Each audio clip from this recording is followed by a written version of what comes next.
We staan hier in Warftermolen, aan de Leegsterwei om precies te wezen. En het is hier een beetje mistig. Het is echt wat koud, maar dat maakt het al niks. Wie van de RTV NOF brengen in samenwerking met echte bakker Eddie de Jong uit Dokkum en de Westereen verrassingspakketten rond. Voor mensen die alleenstaand zijn of die maar de crisis net zo heel leuk gewoon. Hè? En Joert ben we hier, dus we zullen even zien als de mensen thuis binnen.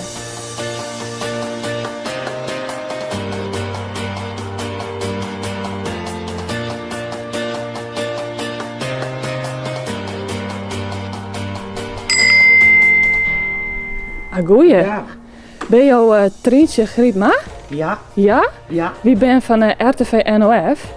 En, Ik schrik er nog van. ja, nou dat hoeft helemaal net. We komen maar iets moois. Oh. Dus we gaan te jaren kregen dat, je hebt nogal wat een minnetiert achter de rug. Ja. Je man lijkt nog in het ziekenhuis, heb ik begrepen. Je mag er wel even in komen. Ja? Nou, zullen we dat even doen? Chris is net echt heel gezellig geweest bij je. Nee. Dit is al de derde crisis achter dat er in het ziekenhuis lijkt. Ja. Ja. Vanaf die 40ste kreeg je plotseling of acuut reuma. En dan ging ik net van laaien dakje.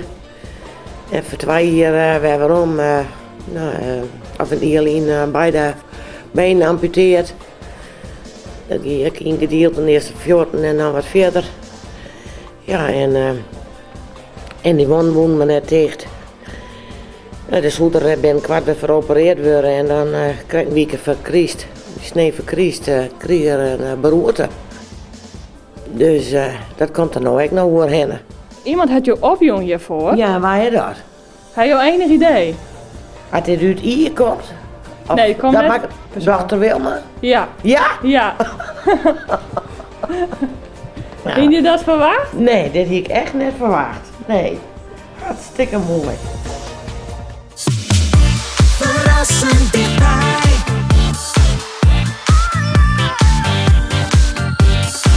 RTV